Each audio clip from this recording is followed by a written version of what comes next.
On this week's show, the number one secret for success for property investors. In the news, why February is the worst month for buy-to-let landlords to find a tenant. And we're going to be answering all your property-related questions.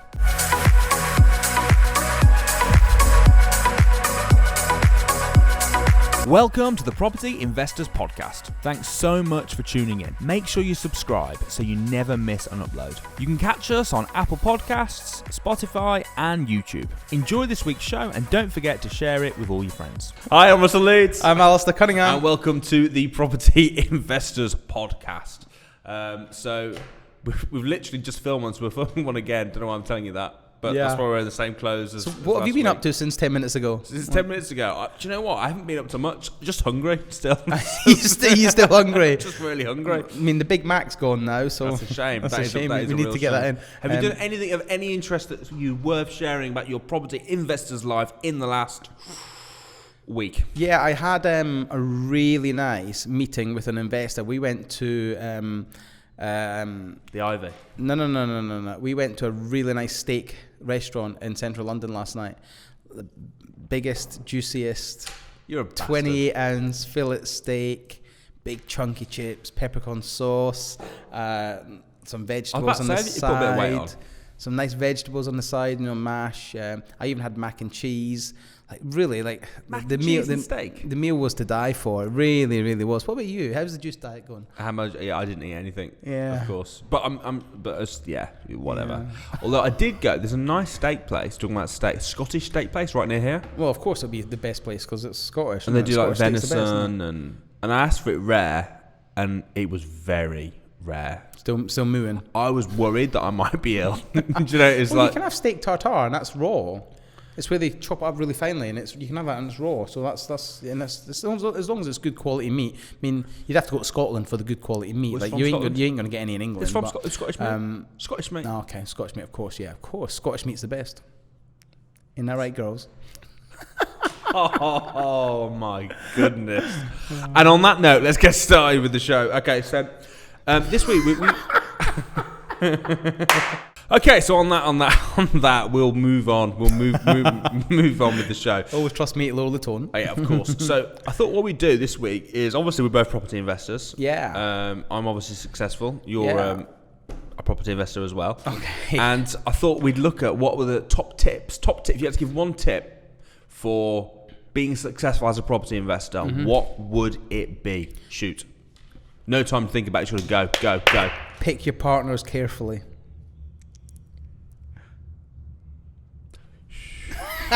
No, okay, my top tip. This is why we need a live audience.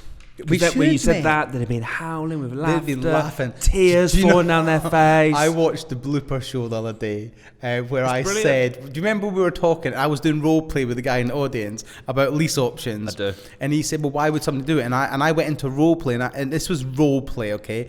And I said, well, actually, my wife's cheated on me with my neighbour and all that sort of stuff. And then Russell went, I'm not your neighbour. That was the funniest thing, I tell you. Honestly, it's so bad out of context, though, but it's very, very funny.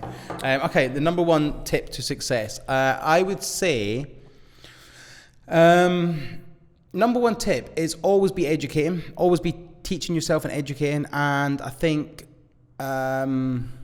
Why is he saying and? We said number one tip, and he said one. They say and. No, go on. Is that your number one tip? Oh, I think make sure you're always educating and being with people that can that inspire you, and be around people that are above you, not below, not so much below you. Be around above.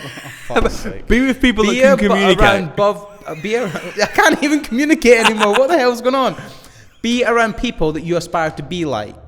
That are already successful in what you choose to do. So you. I didn't mean you. I meant you.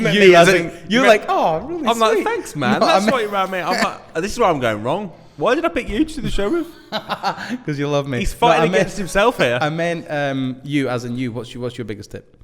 I would say I agree with everything you said, really. Yeah. So I would say, environment, controlling your environment, I would say. Yeah. So I think it's so important. I think it's so important. The thing is, I always tell this to people that, that are asking questions about, is this the perfect strategy?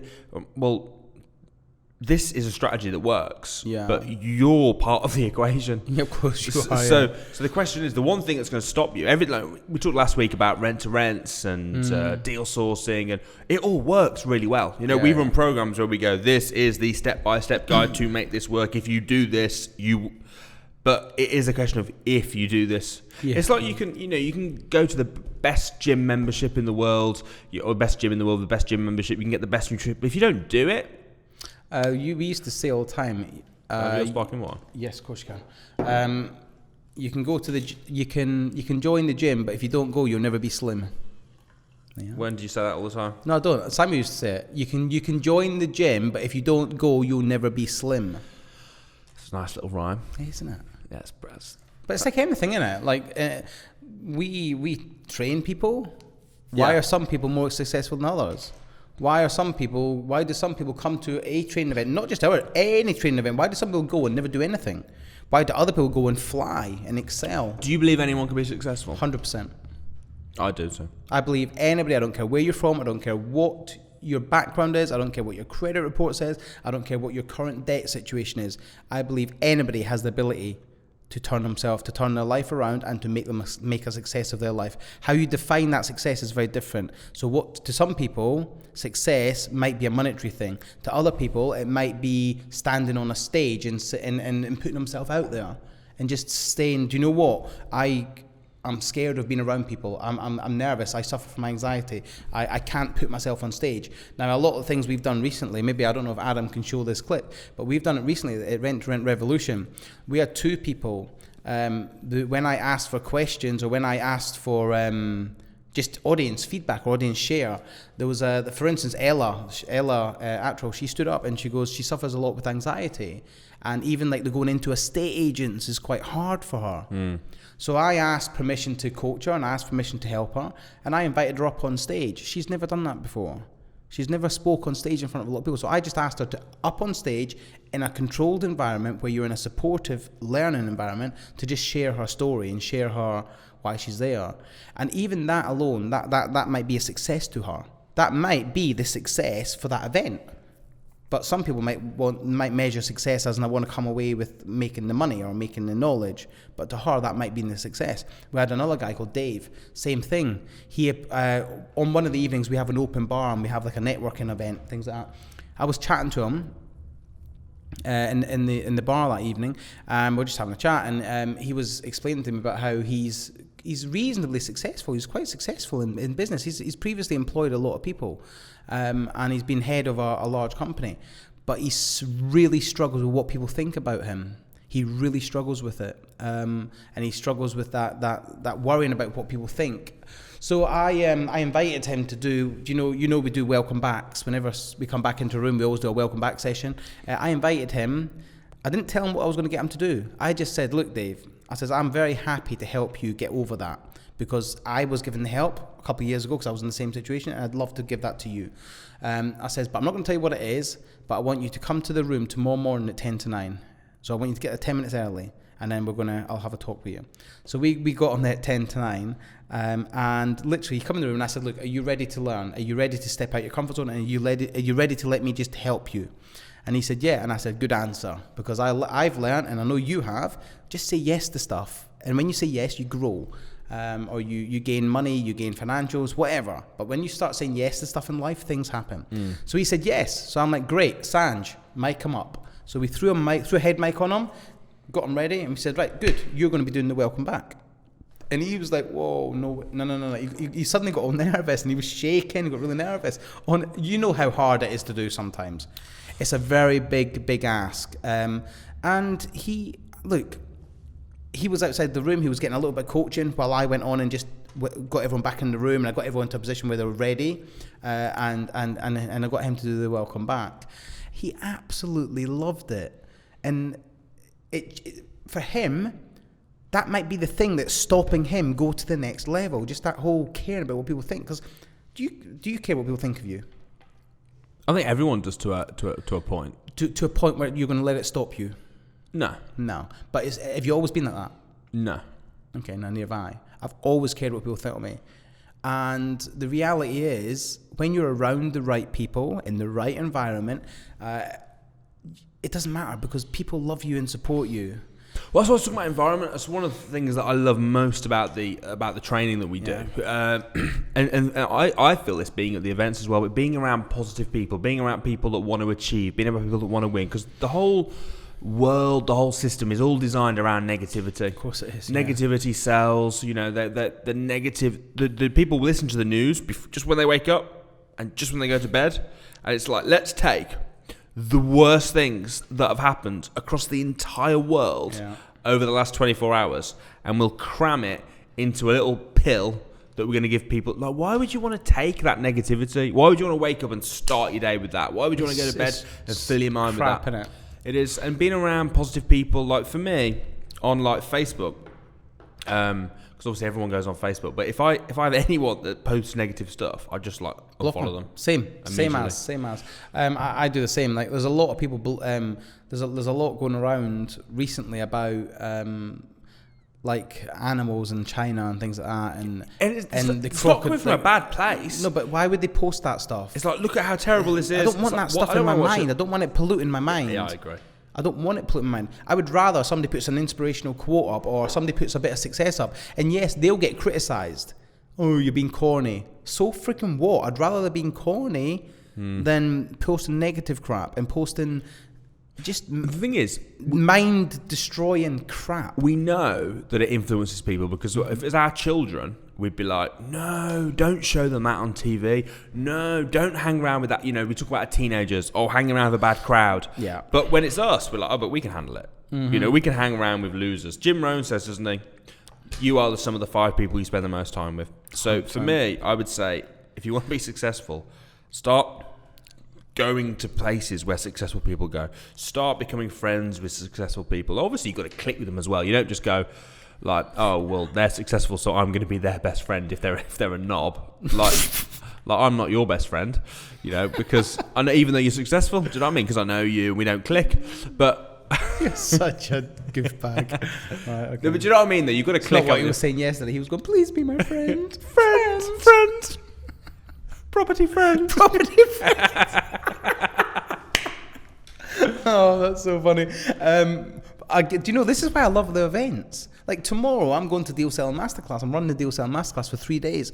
And, mate, I'm pumped. Yeah. I'm pumped because I know tomorrow morning we're going to have 300 people in the room. Yeah. And I know they're going to be ready. They're all there. They're all invested. They're all ready to go. And I know there's going to be no negativity. I know they're all going to be ready to go. And they're literally, it's just a great place to learn and a great place to earn and a great, like, it's just freaking awesome. Like, the energy in rooms, the nuts. And I get so many messages every single day. Alasdair, that was a great event. Alasdair, like, I love being around you guys. You, Samuel, Russell, that you're amazing. That you build this amazing sort of energy and this amazing pumped. I'm ready to go. And it's just being around that sort of environment, them sort of people. Why would you choose? I don't get this. Why would you choose in your life to be in these sort of the neg hater type environment? I don't get it. No, man. Is your life that sucky that you have to associate with this sort of thing? I don't get it. And if it is that sucky, stop that and move on to something positive and something good and uplifting. And it's like hanging around with broke-ass losers in the pub. Like, they're all broke because they're in the pub at 4 o'clock. Like, do you think you're going to be super successful? And I've got so many friends that I had to ditch when I got involved in property because that's their mentality and their mindset. And that's fine. They might like it, but they'll still be there in 20 years unless the pub's shut down. And then they'll move to another pub. But my point being is that they are not going to change.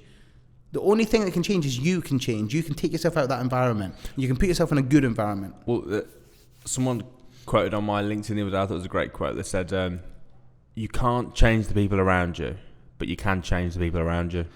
Well, yeah, you can.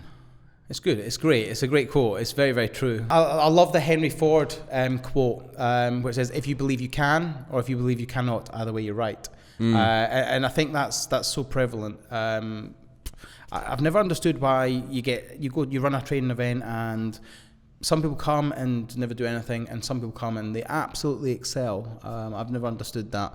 So what's the Henry Ford quote got to do with changing the people around you, other than the fact that it's a clever play on words? It's just a good quote. It was like your quote. What was your quote again?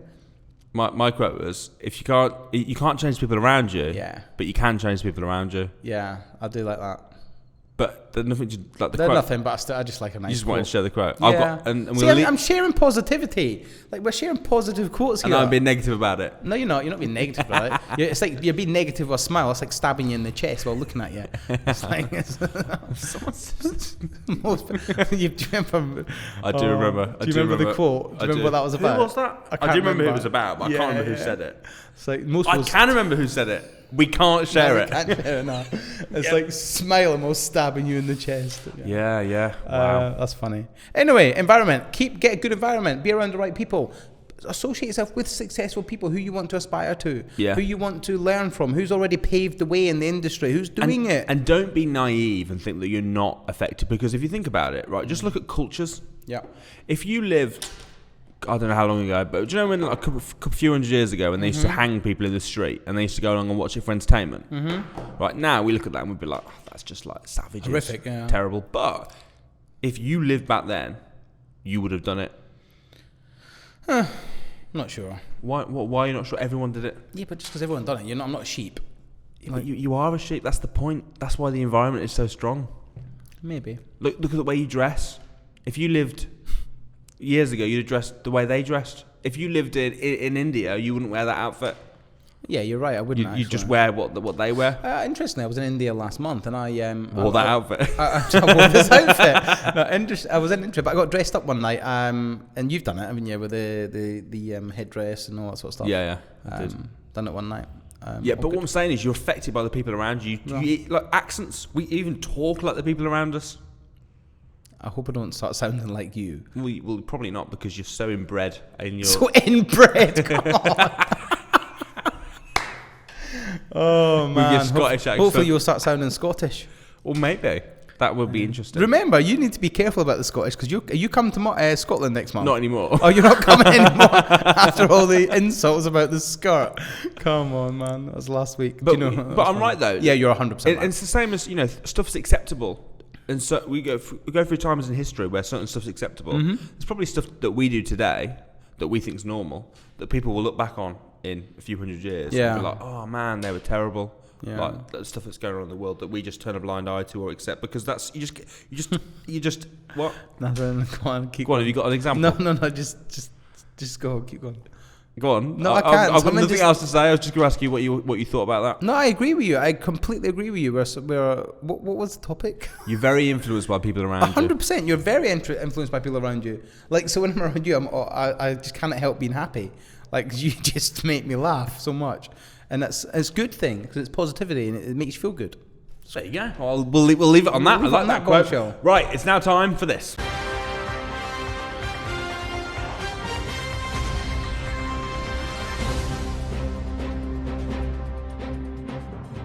In the news this week, why February is the worst month for buy-to-let landlords to find a tenant. It's the worst month to find a tenant. You'd think it'd be a good month because the rent goes up, doesn't it, in February? Does it? Well, there's less days and you pay the same rent. Oh, okay, yeah. So on a daily rate, you're getting more. Yeah, okay, technically. Right, okay. So rents are hitting a record high, rising at the fastest rate in 3 years, but buy-to-let landlords shouldn't bank on that. The monthly income achieved by property can vary widely throughout the year. New research has shown that in February, that is the worst month to secure a good price while renting out a home. In the northeast, for example, the choice of when to let out your rental property can cost you more than £300 a month. According to lettings from Good Lord, over a 1 year tenancy, that would mean you're losing £3,600. I find that difficult to believe. In the northeast, there can be a variant of £300 a month if you don't rent it out in February. A what? It says here, in the northeast, for example, the choice of when you let out your property can cost you more than £300 a month in difference between good rent and bad rent. But like the houses out there don't cost much more than £300 a month. That's strange, isn't it? It is strange. So it's like they're saying it's like 500 quid or 200, yeah, in March, but 200 in January. That's that. Maybe they've got an example for that. So yeah, when is the best time to rent a property out? Not February, by the sounds of things. Well, surely it's just whenever your property needs renting out. You don't like choose. Yeah, it is a bit bizarre, What isn't a it? pointless Because article. it is a pointless article. Well, thanks for that, mate. Because now what I'm going to do, but- I'm just going to leave it empty in February and rent it in March. No, but obviously you're going to still rent it out. But what they're talking about is if you're trying to rent it out in February, they might have to lower the cost. But why would they have to lower the costs? Like maybe there's more people looking. Maybe there's maybe everyone's broke after Christmas, and yeah, but would that really stop them if they're moving house? Like, I don't know. I mean, would that really stop them? What would the reason be? There's no I've moved reason. in February. I know, but I've moved twice in February, actually. like my brother's just moved, and it's February. He just moved in 2 days ago. So I don't understand what the reason behind that would be. Now you could argue that people are like some people are still a bit skint from Christmas, but then don't move in February. Or January then, because you'd be scared Why if would you for Christmas. January, Why is yeah. January? But why February? I don't understand why February. What's so See, important about February? The only thing I can think of is in January, you probably when you were looking, you're really skint, aren't you? Because a lot of people have to wait like 6 weeks to get paid. Yeah. So they pay for Christmas and but then they got 6 weeks. It's like a month and a half. Yeah, I get that. But I still don't understand why February would be the worst month. Like what is so bad about February that causes My this? birthday's in February. I can't imagine that taking down the whole industry though. No. I didn't even remember. When was your birthday? 2nd. It was 2nd of February. I did remember. I saw it come up on Facebook. Yeah, he bought me a card. No, I was going to say, do you know I've done that little thing on Facebook? I was going to say, this is your present, by the way. Hi, happy birthday. Yeah, he didn't buy me a card or a present. Didn't even wish me happy birthday. I did, on Facebook. Doesn't count. It does count. When's your birthday? Do you still do cards? What do you mean, do I still do cards? Like, do you still want cards? Like, come on, like you're... Not really. No, I was going to say what? So you go, oh yeah, thanks. I want a Rolex watch or something. Okay, it's not going to happen. It's not going to happen. Or even like a meal voucher or something. When's your birthday? I'll take you out for dinner, man.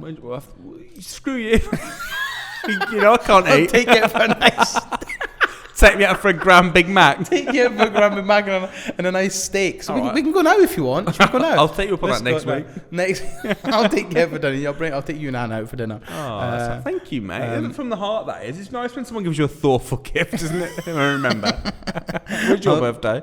Just so I can forget it. It's 15th of March. Where's it? Okay, so not long away. I'm going to be in Scotland at the crash course. Cause that's a crash shame. course is 13th, 14th of March. Yeah. So I won't be coming home the night of Sunday, isn't it? Saturday. The 14th is Saturday. Oh, is it? Is crash course Friday, Saturday? Good. Yeah, so it'll be Sunday, yeah. So it's a Sunday. So I'll fly home on a So I won't Sunday. see. Oh, I'm gutted. Anyway, it's now time for this.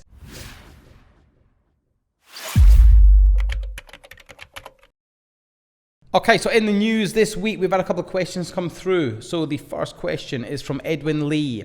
The question is, I'm buying land for £70,000. Do you need to pay stamp duty? And the answer, my friend Russell Leeds. Stamp duty 70. I don't believe you do for land. No, I think the threshold is 125 for properties. Land, I think it's the same. I'm not a big land purchaser. I think so land's more. But I think the threshold is higher for land. Yeah, I think it's more like 300,000. Okay, so I believe it's zero.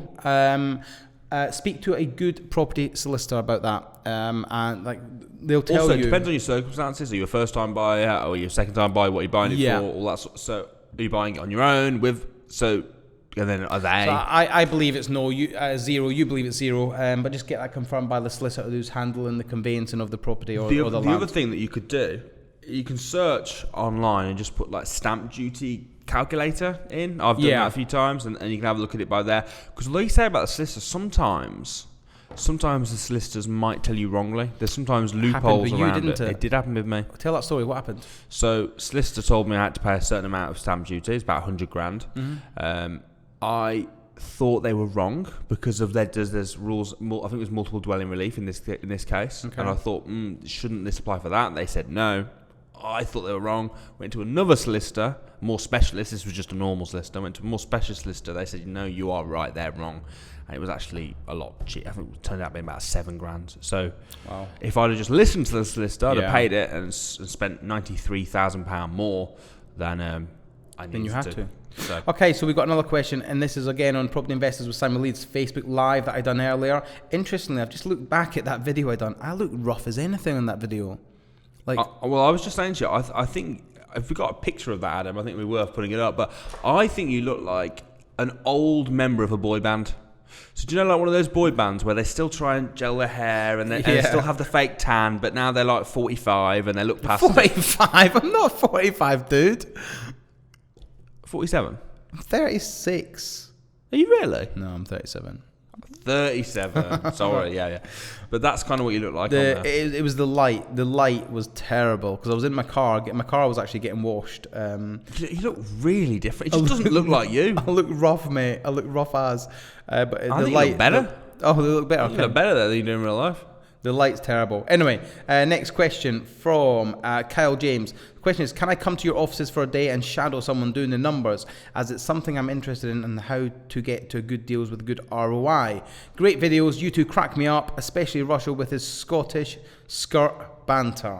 I think it will. Right. You can do better than that, Kyle. What you can do is you can come to the crash course and we teach the ROI and we'll get you doing the ROI there and then. You don't need to come to our offices to do this. Get yourself along to the Property Investors Crash Course. We do it all there live at the event on single lets. And then if you want to go further into that, obviously there's further training.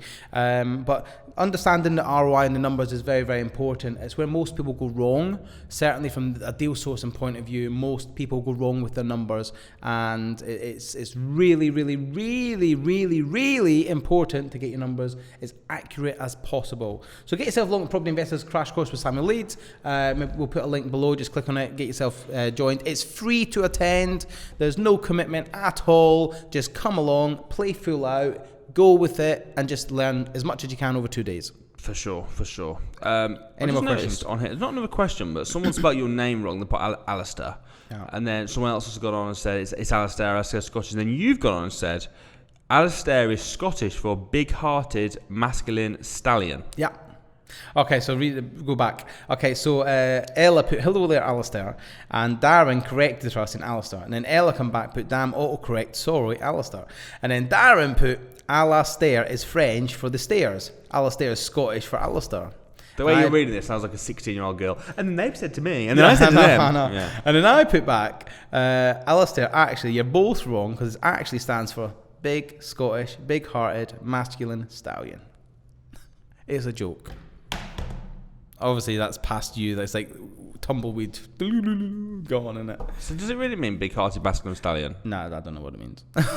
It was a joke. You don't know what it means? Let's have a look and see what it means. This is interesting news article. Alasdair, name, meaning. I hope it means something terrible.